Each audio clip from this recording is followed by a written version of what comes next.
So hello guys and welcome to Survival Russia. Today, or in this video, we're gonna go to the forest, do an overnighter in the hell forest, because there's gonna be a lot of bugs over there. So it's gonna be awesome training. One of the things I wanna test out is applying mosquito repellent or bug repellent. My friend Winter Tracker, he's from Canada. He has at least as many bugs as I have, and he demonstrated a method of applying it to rubbing it well into your skin, and he say that it doesn't matter how much he sweats, and he makes a lot of canoe portaging and so on. So I'll test out that method today and see how it goes. Also, if you don't know Winter Tracker already, then there should be an info link to his channel up here. He's a really awesome guy. He's doing what he has been doing for many years. He goes on long winter hikes, winter canoeing and so on. It's a pretty awesome channel, I think. I've been subscribed to it for a long time. So check it out if you're interested in stuff like that. Here we have some Repel Sportsman Max 40% DEET. And that I'm gonna test the Winter Tracker way. So how he demonstrated it, he puts it into his hand and rubs it very well in ears and so on. So yeah, you get the idea of what this is about. So see you in the forest.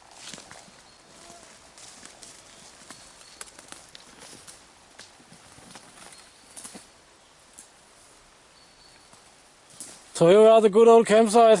I've not used this for a few years actually, only in the spring. Because we're in this old spot here, firewood is squared away, so I better get going and set my priorities straight here, because it's already started raining.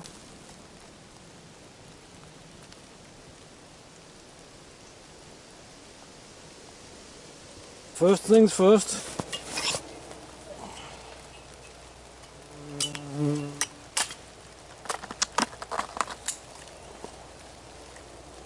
So what's my priorities here? Some might think it would be fire, some might think it would be shelter.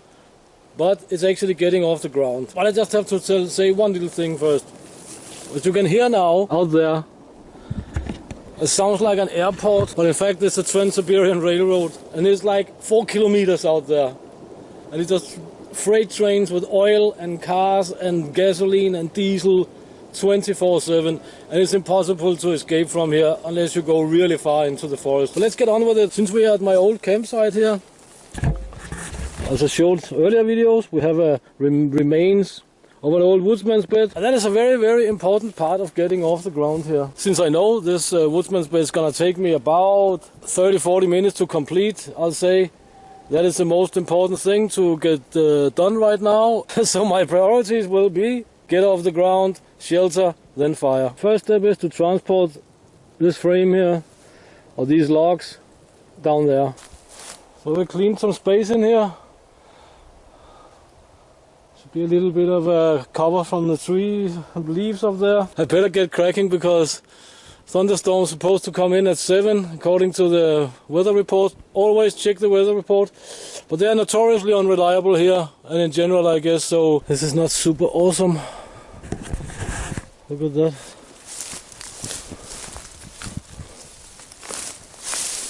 In that direction. That's a very wide game trail that was not here last time. The camp is right over there, so I think it's shotgun time. Because what can happen is you walk around out there in the man-high grass, upstick the bear the head and see what the hell is going on here. Ah, bear might be down there eating strawberries, you know. But here we have the woodsman's bed.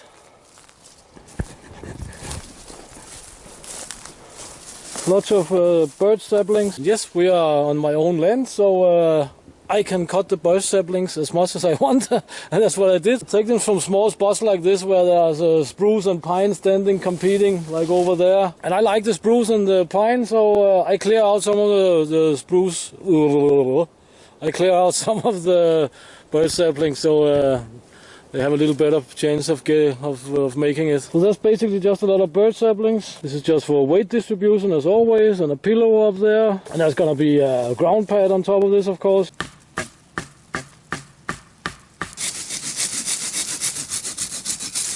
When you do that in all 4 corners, the saplings will not split out and you'll not fall through the deck. Or I will not fall through the deck.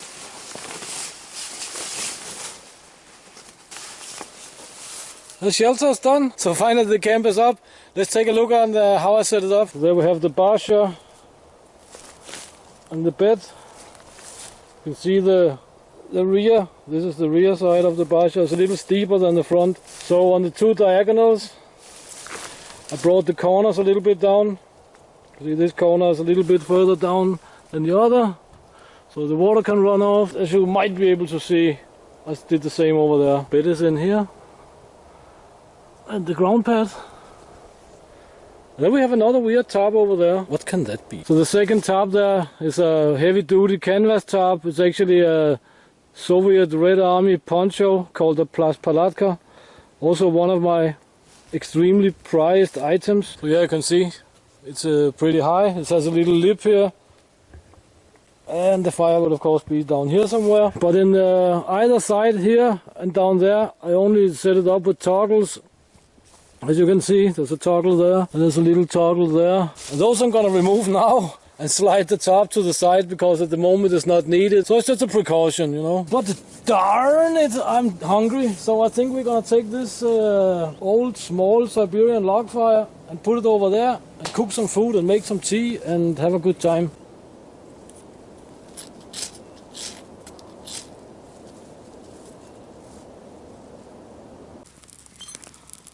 Oh, it was tough to get the fire going, but I managed to find some good fat wood here. I could harvest with the saw.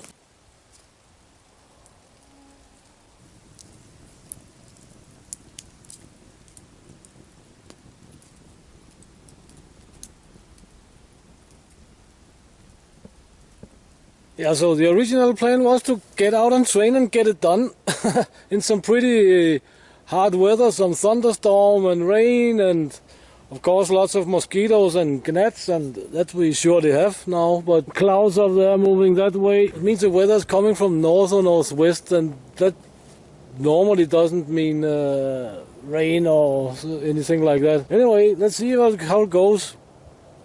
But at least the insects are coming out in numbers. But we're gonna have something to eat, and let's look at that. This is gonna be our dinner. And breakfast, most likely. Half a bottle of buckwheat. Always buckwheat. The super soup, that's actually what it's called in Russian. Super soup or super soup. Super soup. Today I'm not gonna eat pork, canned pork. Today I'm gonna eat chicken breast from Ron in the States. Thank you, Ron. That's gonna be interesting to try and see how this tastes. It says that it's great for you, meaning it's great for me too. Inspected by the US Department of Agriculture.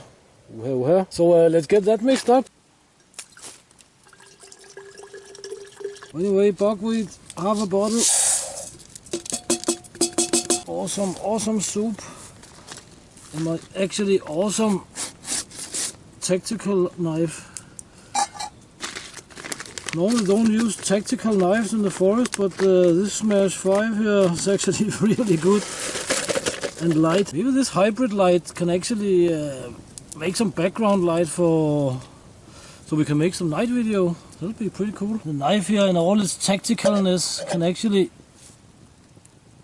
lift the stainless steel bottle.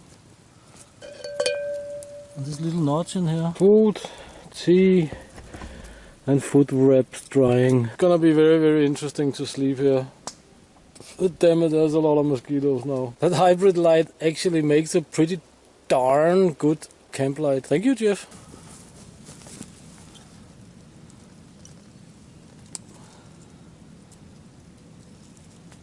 Food wraps are good for handling warm objects too. Almost a full mess kit, Swedish mess kit, stainless steel, full of food. And that is how the Siberian log fire burns, even in this miniature version. Burns perfect without any adding of fuel or anything. As many of you already know, this is simply my go-to fire. So easy. No maintenance. Awesome to cook on. And it's a very safe fire actually. Also good for when you're using basha nylon tarp style tarps. Doesn't spark a lot, and it doesn't set the forest on fire either. It's really good fire, really nice fire. Time to get something to eat and time to make the classic taste the food scene. By the way, looks like this.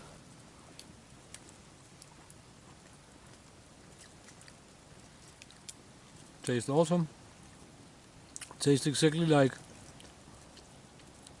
chicken, buckwheat and super soup. This is a good can of chicken actually. Buckwheat is really good. That is my mainstay of all my outdoors foods. I mean, it's 17-20% protein, minerals, vitamins. It's good stuff, buckwheat. Really good. And it's very easy to cook. I'll eat about half of this and save the rest for the morning. The mess kit I will hang on a tree like 20 meters away, because if some bear or something like that should come by, then they will hopefully go there and start to mess around with this mess kit here. I'll be able to hear it and take appropriate action. No wonder I'm getting stung.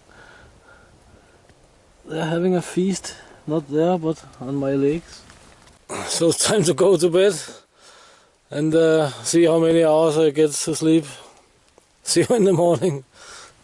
Most likely very early.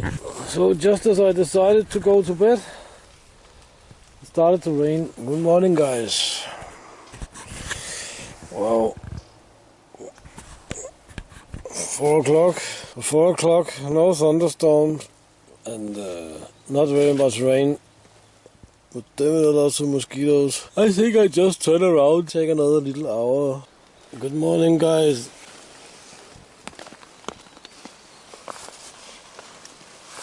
Sleeping with this hood on actually worked pretty well. Lots of little friends here.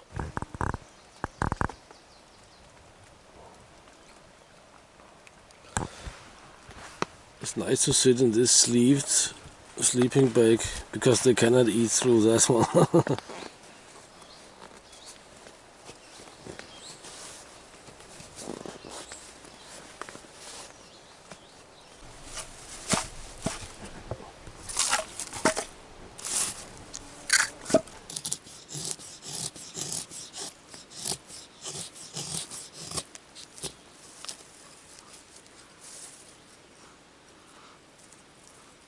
That's some nice fat wood. So the trick here is, of course, to start the fire without making it like a roaring bonfire, because we have the cover up here. It's not raining at the moment, but if I remove it, it will start raining immediately. Just using the tip of the part of the ferro rod makes your life on your ferro rod much longer.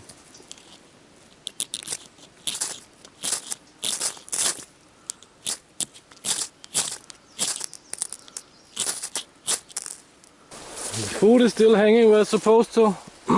Also, when I'm out with my friends for longer, we will store the food in boxes just 20-30 meters from camp, and hopefully the bear will go and smack the boxes around instead of us. This is also why I set the camp up like this, because while laying down on the bed I'll be able to look around and see what's going on in a 360-degree circle.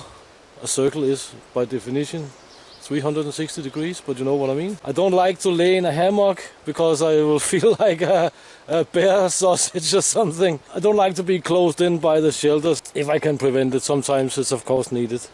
Let's get some food. So what did I say? What did I tell you? If I remove the cover from the fire, it will start raining.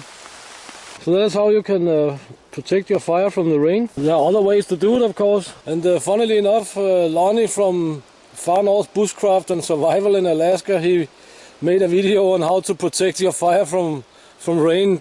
Just the day I left, I noticed. There was a bit of coincidence because I actually planned to go and show you how to do it. And that's why I wanted rain and thunderstorms and so on, but we didn't get that. But he does it in a different way, and you can check out his channel. He makes a lot of really good stuff. There'll be a link up here somewhere to Lonnie from Far North Bushcraft and Survival if you don't already know him. But to do it right, you of course have to keep your hand over hold your hand over the fire and sort of like be sure you have a relatively low temperature so you don't burn your top. That will not be great. But yeah, you can also protect your fire from rain in other ways. You can of course make a frame and with the materials from the forest, but it's just more time consuming and it'll not be 100% waterproof unless you make it really, really thick. And then the frame have to be really, really sturdy. Also, I'll have to say that this method Winter Tracker described with really rubbing the deet into the skin and so on, it works really, really well. This actually seems to work for about 2-3 hours at a time. These guys, they're really nasty and quite big. You can see this thing it has in the front there. Good thing about these guys is that they're slow.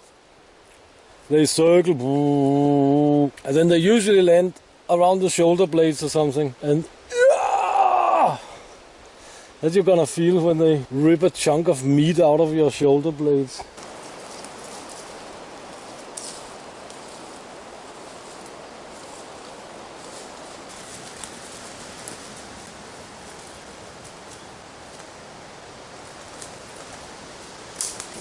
Canterils. There. Some more in there. There's a little meal.